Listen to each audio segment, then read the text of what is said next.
야담 도깨비를 찾아주신 여러분 감사합니다. 오늘도 재밌는 이야기로 여러분을 즐겁게 해드리겠습니다. 그 전에 좋아요와 구독 버튼 꼭 부탁드립니다. 그럼 시작할게요.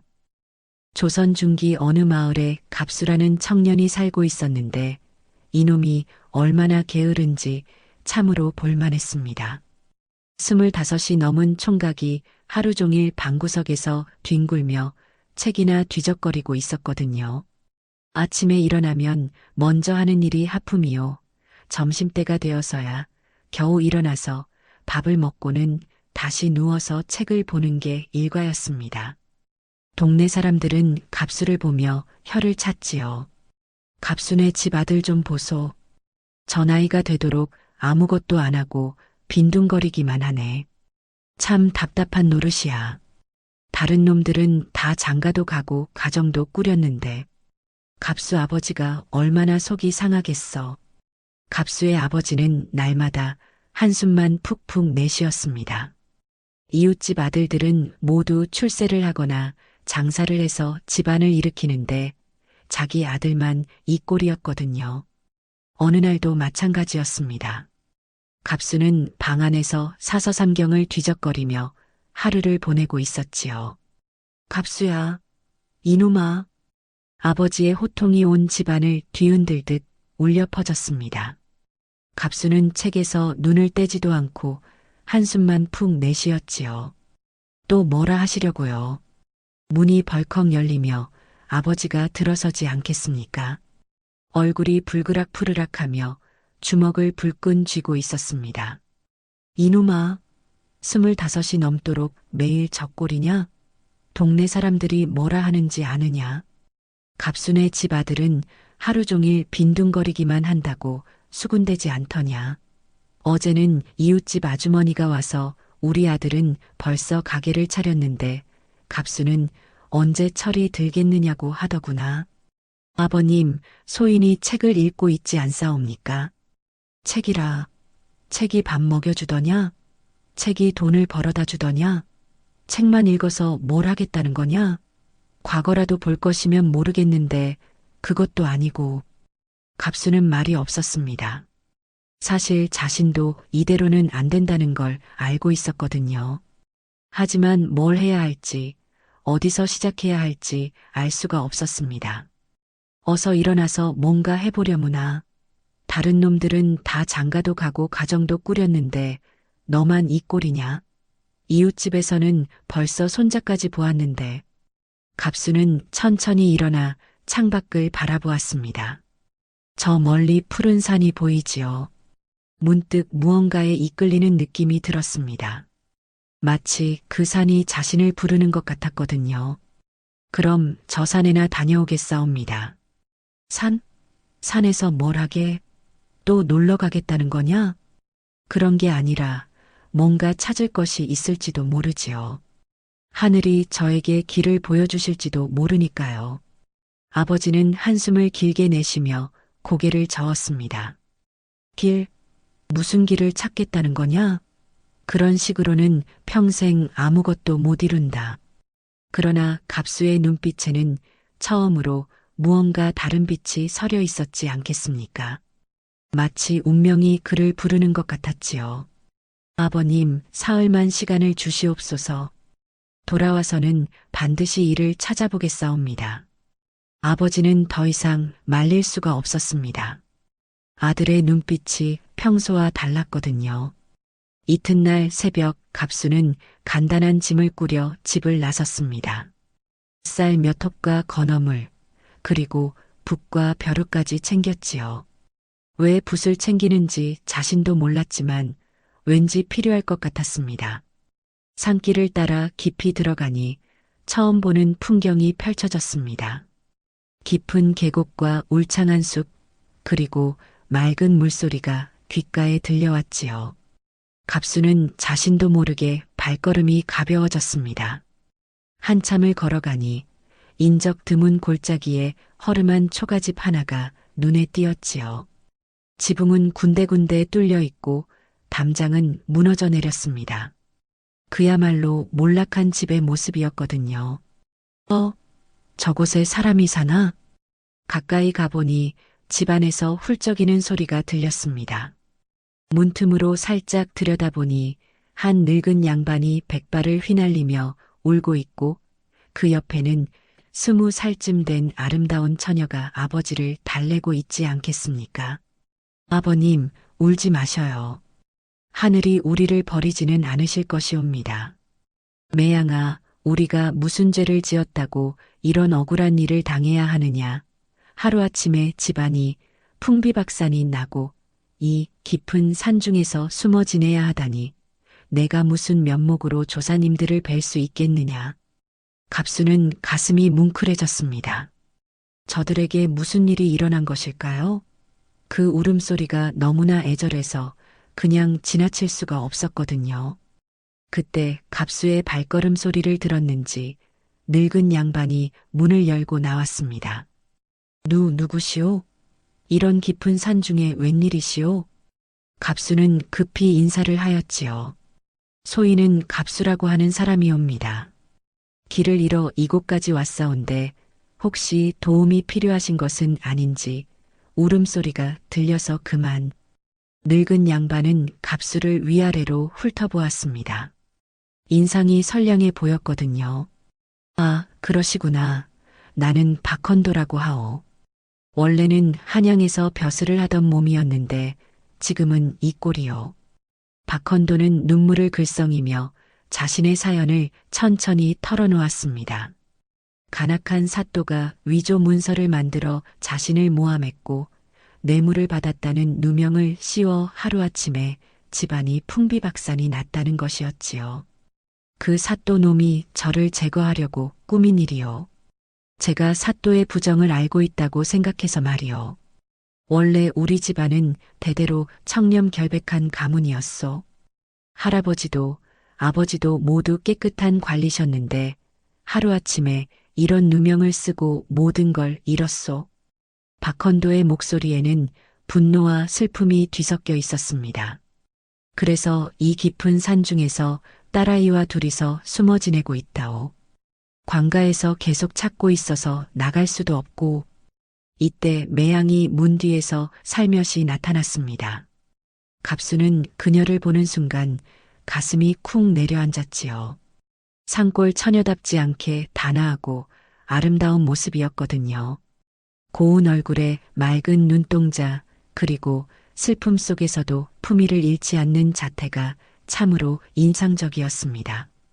비록 낡은 옷을 입고 있었지만 그 기품만은 숨길 수 없었지요. 아씨, 갑수의 입에서 절로 감탄이 나왔습니다. 매양은 부끄러워하며 고개를 숙였지요. 아버님, 손님께 식사라도 대접해야 하지 않을까요? 그게 우리도 먹을 것이 없어서 죄송하오. 갑수는 마음이 아팠습니다. 이런 고귀한 분들이 이렇게 굶주리고 있다니. 자신이 가져온 건어물과 떡을 꺼내어 내밀었지요. 소인이 가져온 것이 있사옵니다. 함께 나누어 드시지요. 박헌도는 고개를 저었습니다. 고맙지만 그럴 수는 없소. 우리가 누구신지도 모르는 분의 음식을 어찌. 아버님께서 억울한 일을 당하셨다니 소인이 뭔가 도움이 될 수 있을지도 모르옵니다. 이런 일에는 반드시 하늘의 뜻이 있는 법이지요.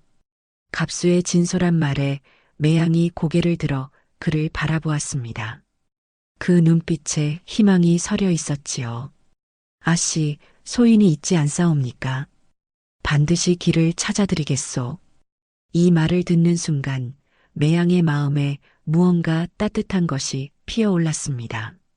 절망 속에서 만난 한 줄기 빛 같았거든요. 그리고 갑수 또한 자신도 모르게 이 집안을 위해 무엇인가 해야겠다는 사명감이 가슴 깊이 자리 잡았지요. 박헌도는 갑수의 진심을 느꼈습니다. 총각, 고맙소. 하지만 이 일은 쉽지 않을 것이오. 그 사또란 놈이 얼마나 강교하고 권세가 센지 지금까지 수많은 사람들이 그놈의 횡포에 당했소. 아버님, 아무리 강교한 놈이라도 하늘의 뜻을 어길 수는 없지 않겠사옵니까? 소인이 비록 보잘것없는 몸이지만 정의를 위해서라면 목숨도 아깝지 않사옵니다. 갑수의 당당한 말에 박헌도의 눈에도 희망이 번졌습니다. 그동안 절망만 했는데 이런 의로운 청년을 만나다니. 그날 저녁 세 사람은 함께 식사를 했습니다. 갑수가 가져온 음식이 전부였지만 오랜만에 따뜻한 식사였지요. 매양은 갑수가 가져온 쌀로 죽을 끓여주었는데 그 솜씨가 보통이 아니었습니다. 정말 맛있습니다, 아씨. 별것 아닌데요. 예전에는 더 좋은 음식들을. 매양의 말이 끝나기 전에 박헌도가 말을 끊었습니다. 옛일은 그만두자. 지금이 중요한 거야. 갑수는 이들의 과거가 얼마나 화려했을지 짐작할 수 있었습니다. 매양의 교양 있는 말씨와 우아한 몸가짐을 보면 분명 좋은 집안의 규수였을 것이지요. 그날부터 갑수는 매일같이 산중의 박헌도 집을 찾아갔습니다. 처음에는 단순히 불쌍해서였지만 날이 갈수록 매양 아씨에 대한 마음이 깊어져 갔지요. 그녀의 품이 있는 말씨, 아버지를 향한 효성, 그리고 절망적인 상황에서도 굽히지 않는 의연함이 갑수의 마음을 사로잡았습니다. 갑수는 집에서 쌀을 가져오기도 하고 때로는 약초를 캐오기도 했습니다.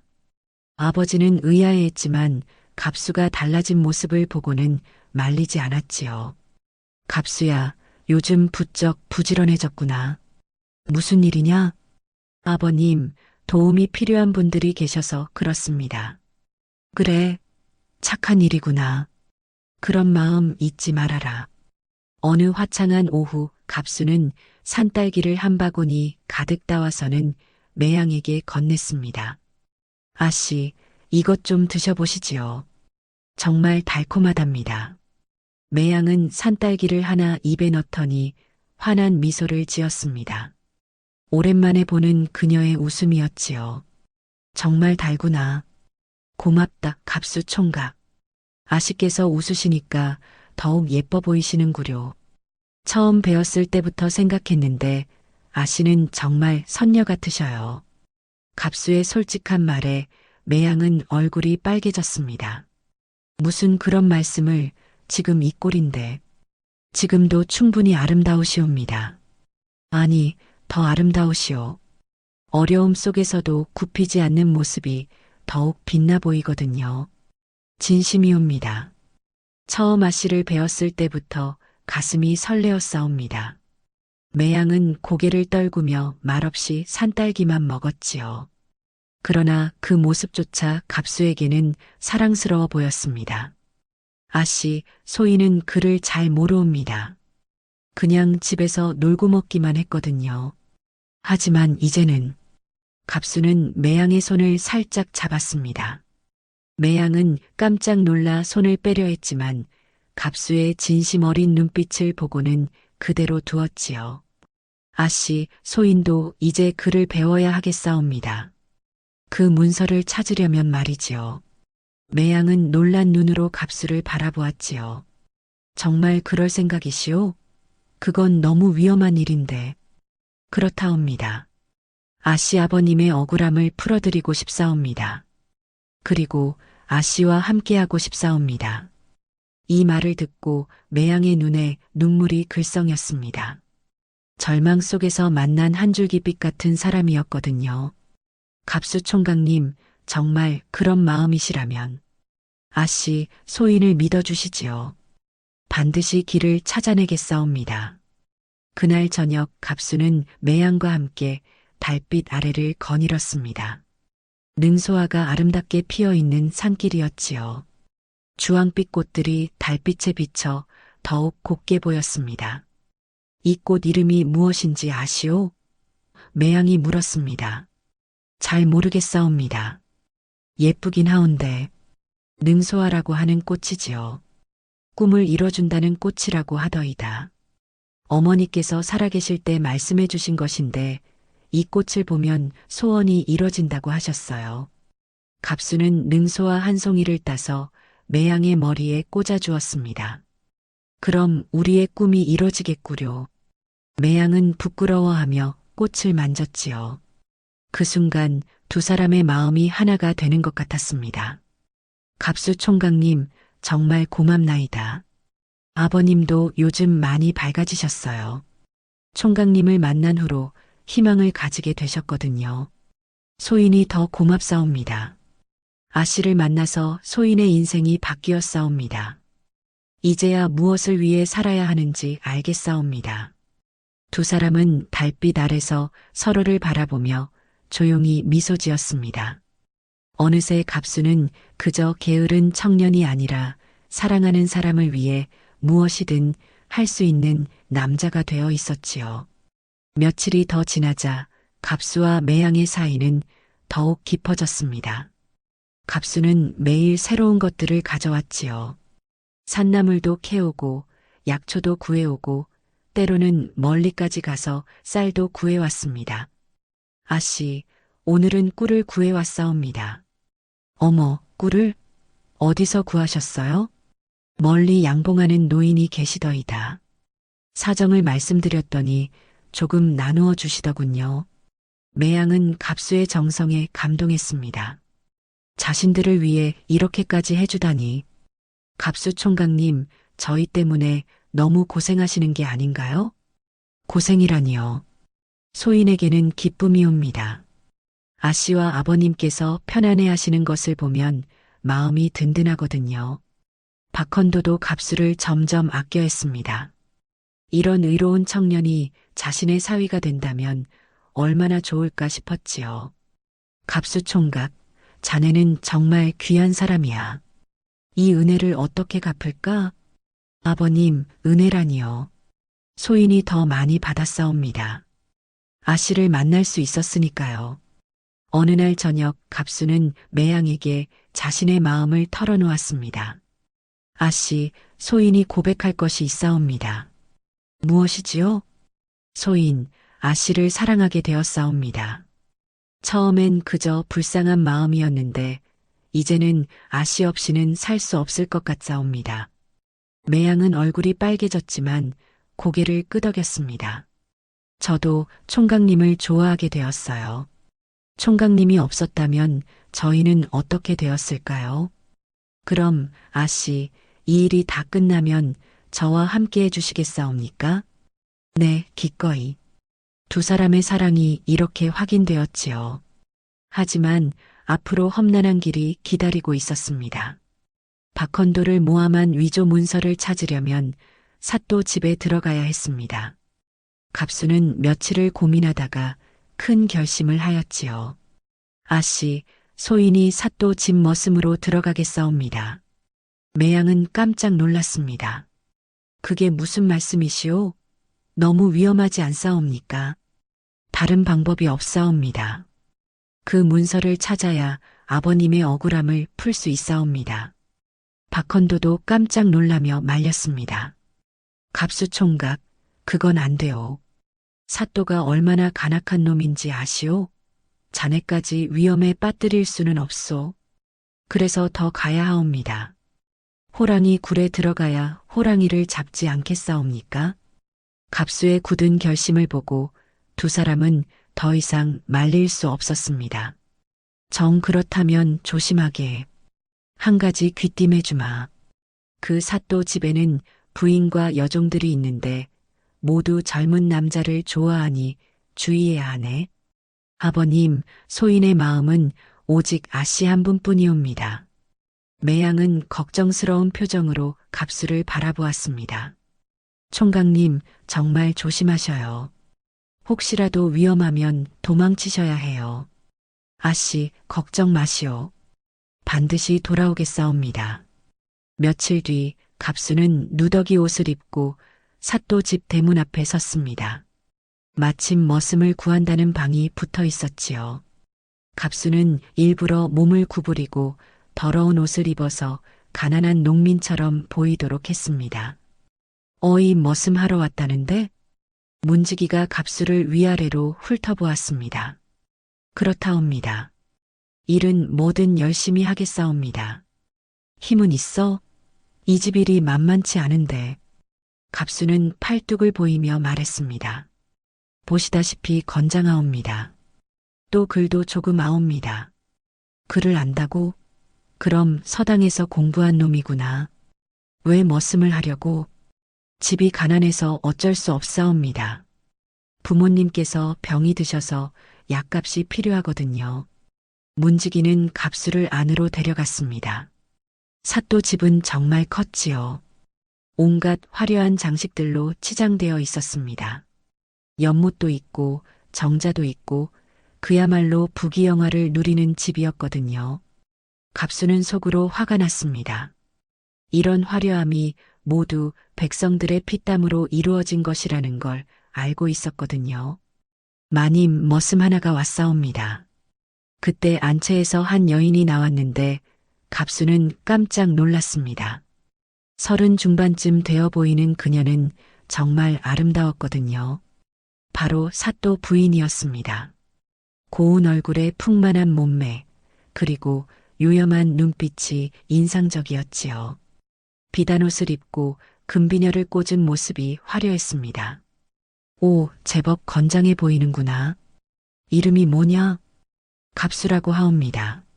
사또 부인은 갑수를 찬찬히 살펴보았습니다. 뭔가 다른 머슴들과는 달라 보였지요.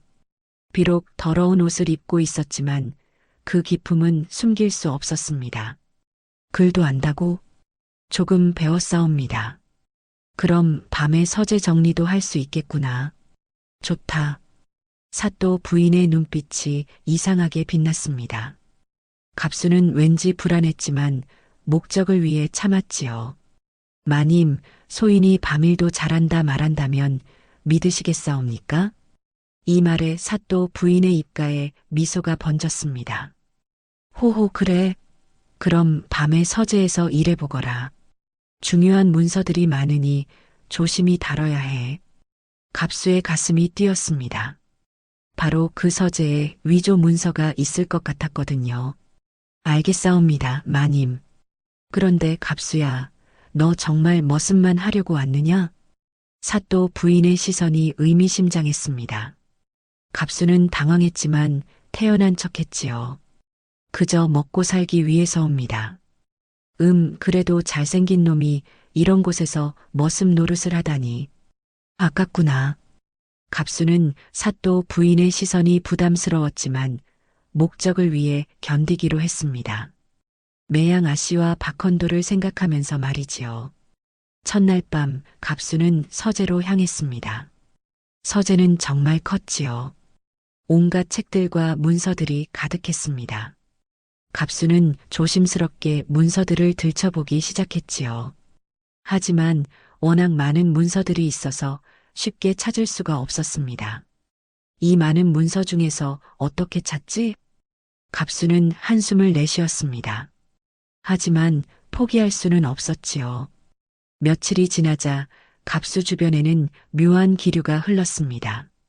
사또 집의 여종 점순이가 갑수에게 자꾸 관심을 보였거든요.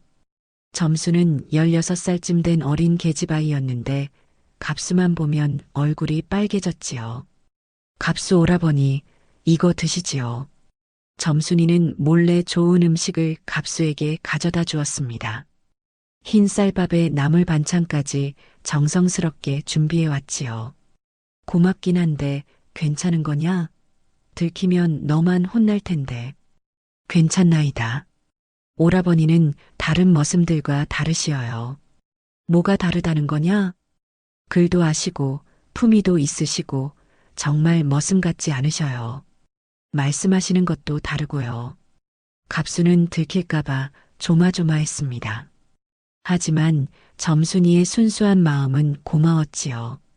점순아, 고맙다. 하지만 너무 자주 오면 들킬 수 있으니 조심해라. 네, 오라버니. 그런데 오라버니 마음에 드는 사람이 따로 있으신가요? 갑수는 매양 아씨를 떠올렸습니다.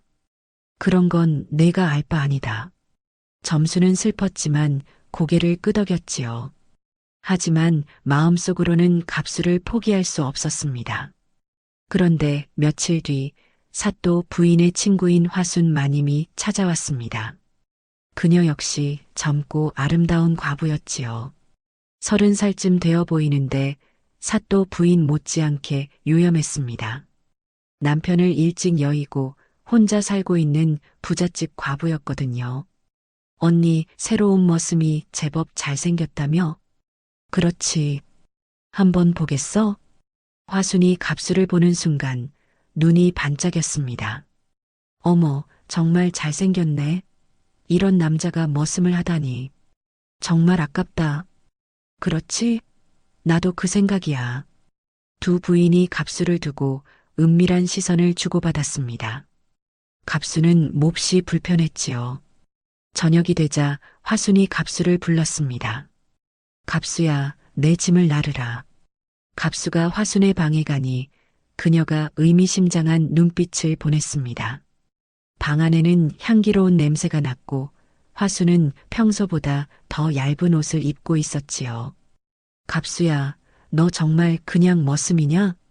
그렇다옵니다. 거짓말. 너의 손을 보니 일손이 아니야. 글 읽는 손이지. 갑수는 당황했습니다. 화순의 눈이 너무 예리했거든요. 마님, 소인이 뭔 특별한 사람이겠사옵니까?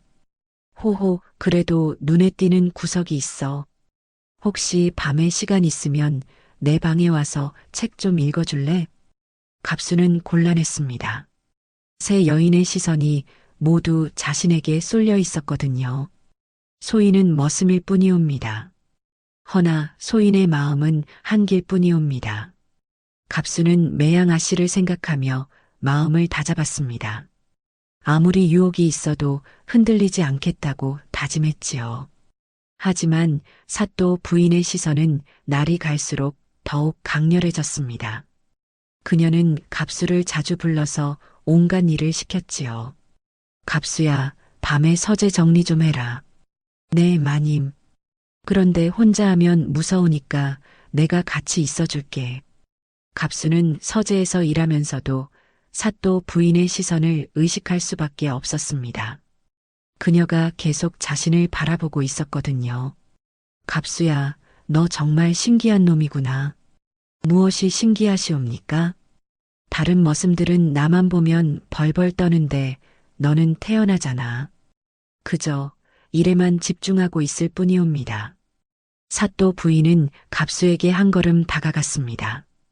그녀의 몸에서 나는 향기가 갑수의 코끝을 자극했지요.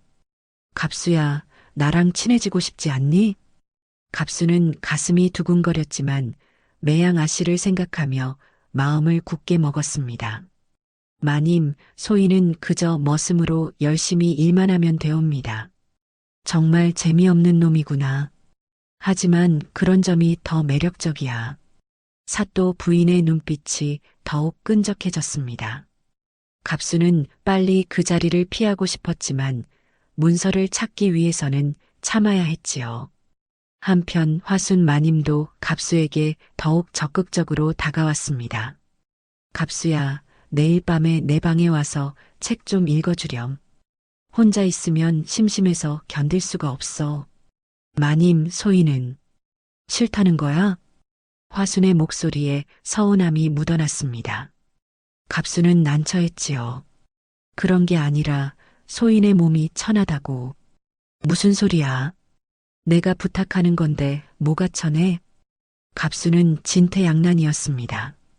거절하자니 의심받을 것 같고 받아들이자니 매양 아씨에게 미안했거든요. 어느 날은 점순이가 갑수에게 다가와서 말했습니다. 오라버니, 마님들이 오라버니를 노리고 있어요. 조심하셔야 해요. 뭔 소리냐? 사또 부인 마님과 화순 마님이 오라버니 얘기를 하시는 걸 들었어요. 둘 다 오라버니를 좋아하신다고요. 갑수는 머리가 아팠습니다. 이런 상황은 전혀 예상하지 못했거든요. 점순아, 너도 조심해라. 괜히 나 때문에 혼날 수 있어. 오라버니만 안전하시면 저는 상관없어요. 점순이의 순수한 마음에 갑수는 미안했습니다. 이 순진한 아이까지 자신 때문에 고생하고 있다니. 어느 날 밤 갑수가 서재에서 문서를 뒤지고 있는데 갑자기 사또 부인이 들어왔습니다. 옷차림이 평소와 달랐지요. 속옷 차림으로 나타난 것입니다. 얇은 비단 속옷을 입은 그녀의 모습은 너무나 유염했습니다. 마님, 이 밤에 웬일이시옵니까? 갑수야, 나 혼자 있기가 무서워. 사또 부인은 갑수에게 가까이 다가왔습니다. 향기로운 냄새가 났지요. 그녀의 몸에서 나는 향기가 갑수의 정신을 흐리게 만들었습니다. 마님, 이러시면 안 되옵니다. 왜 안 되는데? 나도 여자야. 외로운 밤이 얼마나 긴지 알아?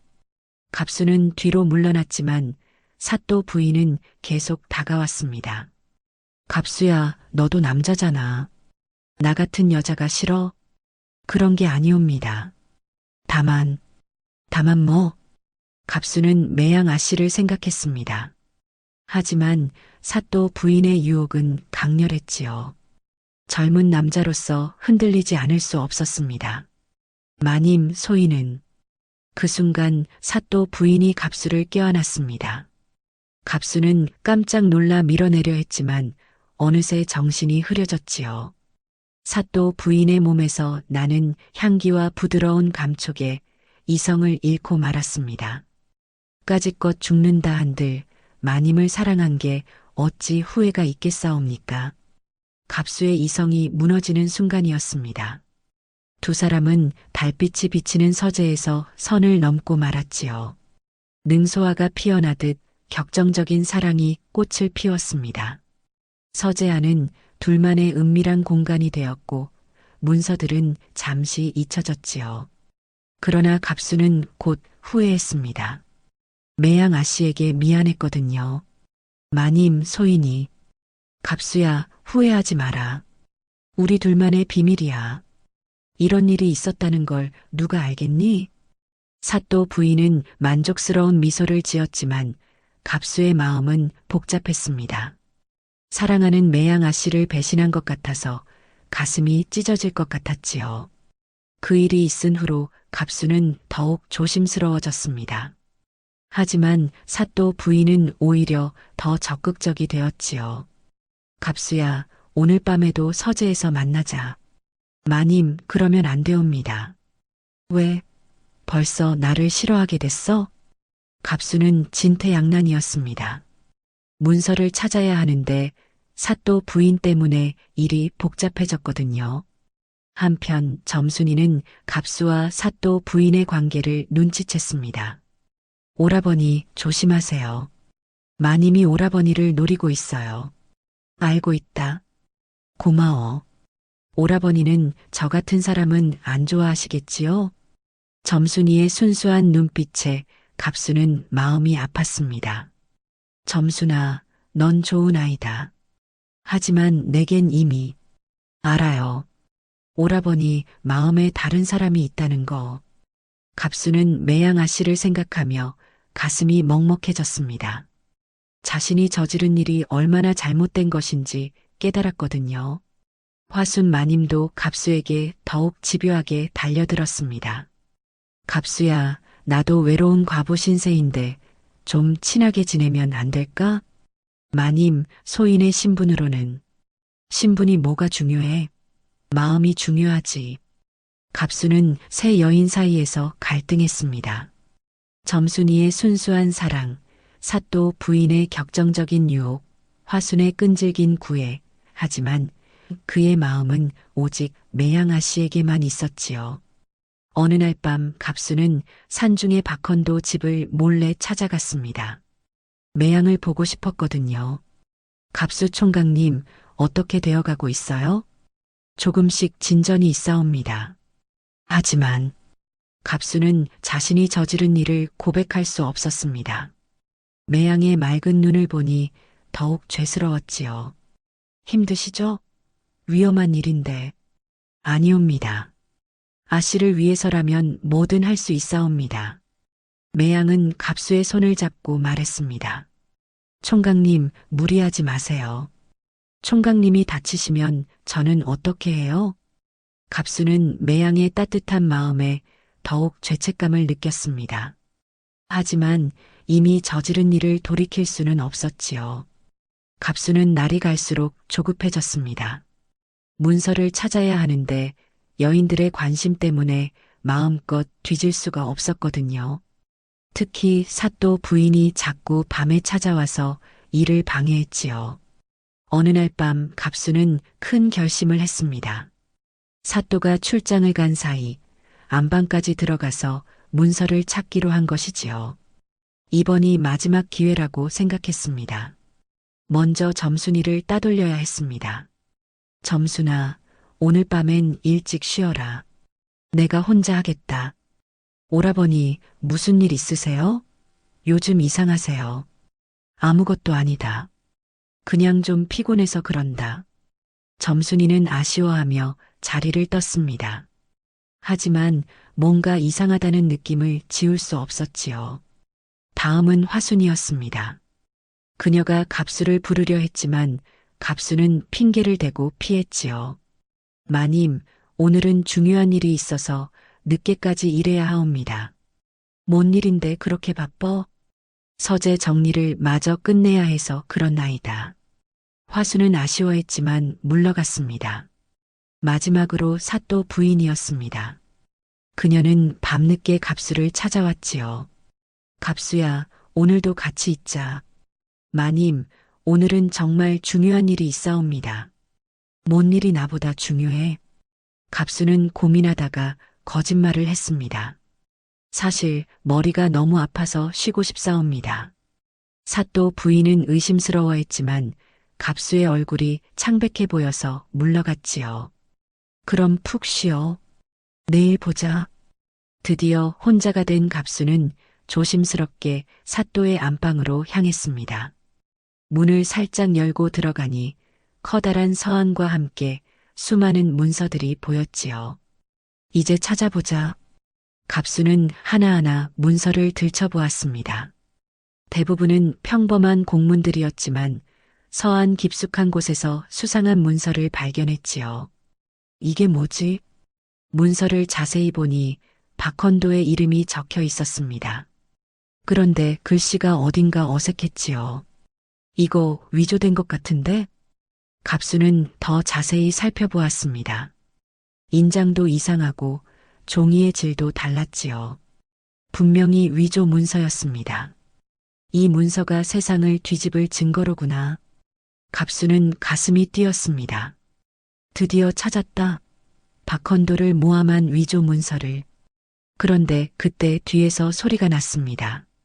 뭘 하고 있는 거야? 갑수는 깜짝 놀라 뒤돌아보니 사또 부인이 서 있었습니다. 마님.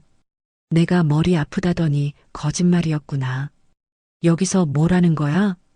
갑수는 재빨리 문서를 품속에 숨겼습니다. 아무것도 아니옵니다. 거짓말. 뭔가 훔치려 했지? 사또 부인의 눈빛이 차가워졌습니다. 갑수는 위기를 느꼈지요. 마님, 오해입니다. 소인은 그럼 품속에 뭘 숨기고 있는 거야? 내놔. 갑수는 고민했습니다. 이대로 들키면 모든 게 끝장이었거든요. 마님, 소인을 믿어주시지요. 믿어? 지금 내 남편의 서재를 뒤지고 있는 놈을 어떻게 믿어? 그때 갑수는 마지막 카드를 꺼냈습니다. 마님, 소인이 마님을 사랑한다고 하지 않았사옵니까? 그런 소인을 의심하시는 겁니까? 사또 부인은 잠시 망설였습니다. 갑수에 대한 감정 때문에 판단이 흐려진 것이지요. 정말 다른 건 아니지?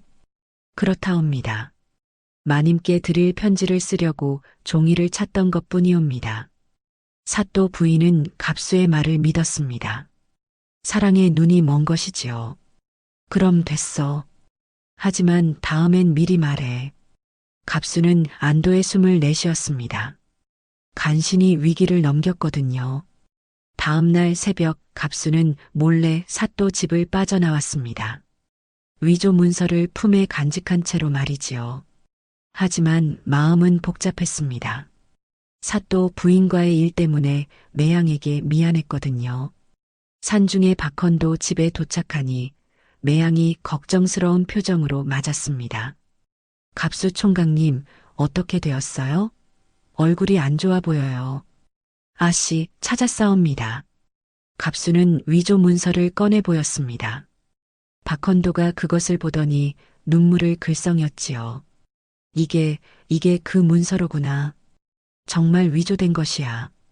이 글씨체, 내 글씨체가 아니야. 아버님, 이제 억울함을 풀 수 있사옵니다. 박헌도는 갑수의 손을 잡고 말했습니다. 갑수 총각, 정말 고맙소. 자네가 아니었다면. 아버님, 이제 한양으로 가서 이 문서를 제출해야 합니다. 갑수와 박헌도는 즉시 한양으로 향했습니다. 사헌부에 이 문서를 제출하기 위해서였지요. 매양은 집에서 기다렸습니다. 사헌부 어른, 억울한 일을 당한 백성이 호소하려 하옵니다. 사헌부 관리가 갑수와 박헌도를 맞았습니다. 무슨 일인가? 박헌도가 자신의 사연을 자세히 말하고 갑수가 위조 문서를 제출했습니다. 이게 바로 저를 모함한 위조 문서입니다. 사헌부 관리들이 문서를 자세히 살펴보니 분명히 위조된 것이었지요. 이건 명백한 위조다. 인장도 가짜고 종이도 다르고 글씨체도 어색하다.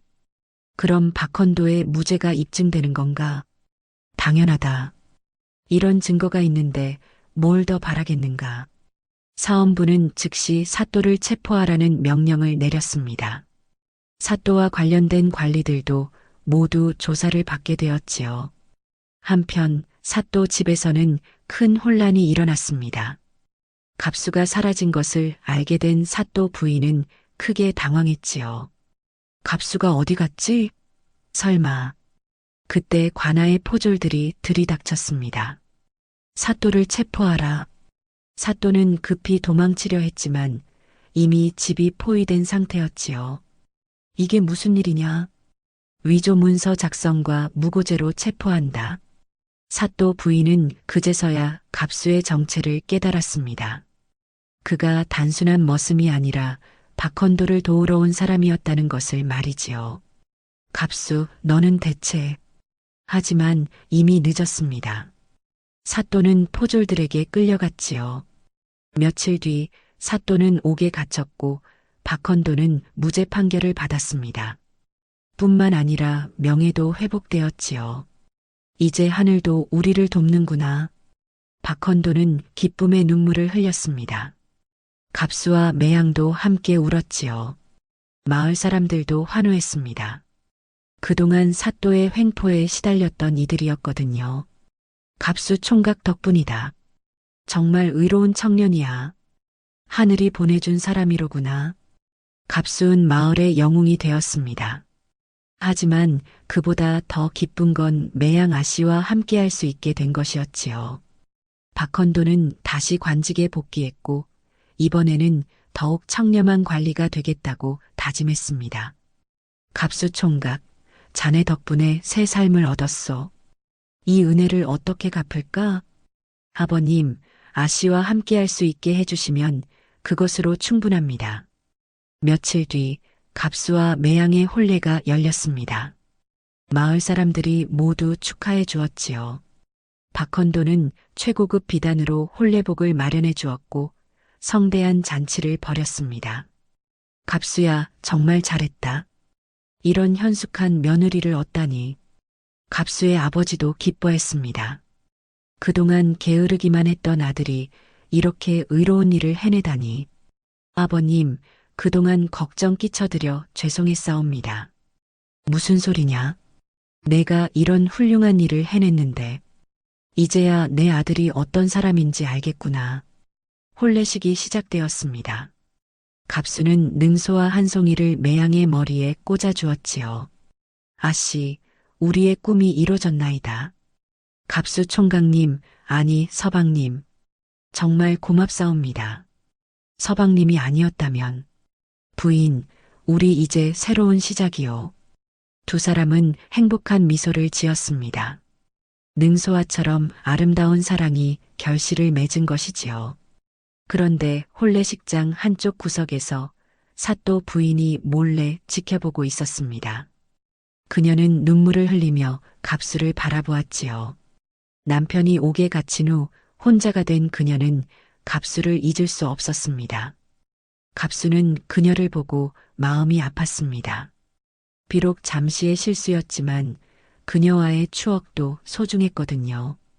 혼례가 끝난 후 갑수는 사또 부인에게 조용히 다가갔습니다. 마님, 갑수야 축하한다. 정말 예쁜 신부를 얻었구나. 사또 부인의 목소리에는 슬픔이 묻어 있었습니다. 마님 죄송하옵니다. 소인이 미안해하지 마. 나도 알고 있었어. 내 마음이 다른 곳에 있다는 걸. 처음부터 알고 있었어. 갑수는 고개를 숙였습니다. 부인, 당신만은 영원히 소인의 가슴 속에 남을 것이옵니다. 이 말을 듣고 사또 부인은 더욱 울었지요. 하지만 그녀는 갑수의 행복을 빌어주었습니다. 행복하게 살아라, 갑수야. 그리고 나를 나쁘게 기억하지는 말아다오. 그렇게 사또 부인은 쓸쓸히 떠나갔습니다. 갑수는 그녀를 바라보며 복잡한 마음이었지요. 한편 점순이도 갑수의 혼례를 지켜보며 울었습니다. 오라버니 행복하세요. 어린 점순이의 순수한 사랑도 이렇게 막을 내렸지요. 그녀는 훗날 좋은 사람을 만나 행복하게 살았다고 합니다. 화순 마님도 갑수를 포기하고 다른 곳으로 떠났습니다. 그녀 역시 갑수를 잊기 어려웠지만 그의 행복을 빌어주었지요. 그날 밤 갑수와 매양은 신방에서 서로를 바라보며 말했습니다. 서방님, 정말 꿈 같아요. 아씨, 아니 부인. 우리가 이렇게 함께할 수 있어서 정말 다행이요. 서방님이 아니었다면 아버님의 억울함도 풀지 못했을 거예요. 부인이 있었기에 소인이 용기를 낼 수 있었소. 두 사람은 달빛 아래서 서로를 껴안았습니다. 능소화가 만개한 것처럼 아름다운 사랑이었지요. 서방님, 앞으로 어떻게 사실 건가요? 부인 소인이 이제 제대로 된 일을 찾아서 열심히 하겠소. 아버님도 도와드리고 우리 가정도 잘 꾸려나가겠소. 저도 현숙한 아내가 되도록 노력하겠어요. 그렇게 갑수는 사랑하는 사람과 결혼했고 정의도 구현했습니다. 비록 그 과정에서 여러 여인들의 마음을 아프게 했지만 진정한 사랑의 힘으로 모든 어려움을 이겨낸 것이지요. 세월이 흘러 갑수와 매양은 행복한 가정을 꾸렸습니다. 아들, 딸도 낳고 박헌도는 다시 벼슬에 나가 청렴한 관리가 되었지요. 갑수도 장사를 시작해서 제법 성공했습니다. 몇 년 후 갑수는 우연히 사또 부인을 다시 만났습니다. 그녀는 남편이 죽은 후 혼자 살고 있었지요. 갑수야, 오랜만이구나. 마님, 그동안 어떻게 지내셨습니까? 그럭저럭 살고 있어. 너는 잘 사는 것 같구나. 마님도 좋은 분 만나시길. 아니야. 나는 이제 혼자가 편해. 너와의 추억만으로도 충분해. 갑수는 그녀를 보며 마음이 아팠지만 이미 지나간 일이었지요. 점순이는 훗날 마을의 한 총각과 결혼해서 행복하게 살았다고 합니다. 갑수에 대한 첫사랑은 아름다운 추억으로 남았지요. 화순 마님은 다른 고을로 이사를 가서 새로운 삶을 시작했습니다. 그녀도 결국 좋은 사람을 만나 재혼했다고 전해집니다. 갑수는 가끔 능소화를 보면 그때를 떠올렸습니다. 사또 부인과의 뜨거운 밤, 점순이의 순수한 사랑, 화순의 끈질긴 구애, 모든 것이 꿈 같았지요. 하지만 진정한 사랑은 매양과의 사랑이었습니다. 시련 속에서도 변하지 않는 마음, 서로를 위해 희생할 수 있는 마음이야말로 진짜 사랑이었거든요. 어느 날 갑수는 아들에게 말했습니다. 얘야, 아버지가 젊었을 때 이런 일이 있었단다. 그리고 갑수는 자신의 이야기를 들려주었지요. 물론 사또 부인과의 일은 빼고 말입니다. 아버지, 정말 대단하세요. 정의를 위해 목숨을 걸다니. 얘야, 사람은 옳은 일을 위해서라면 용기를 내야 한다. 그리고 진정한 사랑을 만나면 그 사랑을 지켜내야 하고. 갑수의 아들은 고개를 끄덕였습니다. 참으로 신기한 일이었소이다. 게으른 청년이 사랑을 만나 의로운 사람으로 변하다니. 역시 사랑의 힘은 사람을 바꾸는구려. 그렇게 갑수의 이야기는 오늘날까지 전해지고 있습니다. 삶의 위기 속에서도 희망과 용기를 잃지 않으면 반드시 길이 열린다는 교훈과 함께 말이지요. 능소화는 지금도 산중에서 곱게 피어납니다. 꿈을 이루고자 하는 이들에게 희망을 주면서 말이에요. 그리고 진정한 사랑이 무엇인지를 알려주면서요. 갑수와 매양의 후손들은 대대로 번창했고 그들의 사랑 이야기는 마을 사람들 사이에서 전설이 되었습니다. 젊은 남녀들이 사랑에 빠지면 능소화 피는 곳에서 맹세를 하곤 했지요. 우리도 갑수와 매양처럼 변치 않는 사랑을 하자. 어떤 시련이 와도 포기하지 않는 사랑, 정의를 위해 목숨을 거는 용기, 그리고 진실한 마음. 이것들이야말로 갑수가 우리에게 남긴 소중한 교훈이었지요. 이 이야기는 조선시대의 실제 야담을 바탕으로 각색한 것입니다. 갑수라는 평범한 청년이 사랑을 통해 성장하고 정의를 실현하는 과정을 그렸습니다. 비록 그 과정에서 실수도 있었지만 결국 진정한 사랑과 정의가 승리한다는 메시지를 담았지요. 독자 여러분도 갑수처럼 용기 있는 삶을 사시기 바랍니다. 그리고 진정한 사랑을 만나시기를 바라며 이 이야기를 마칩니다.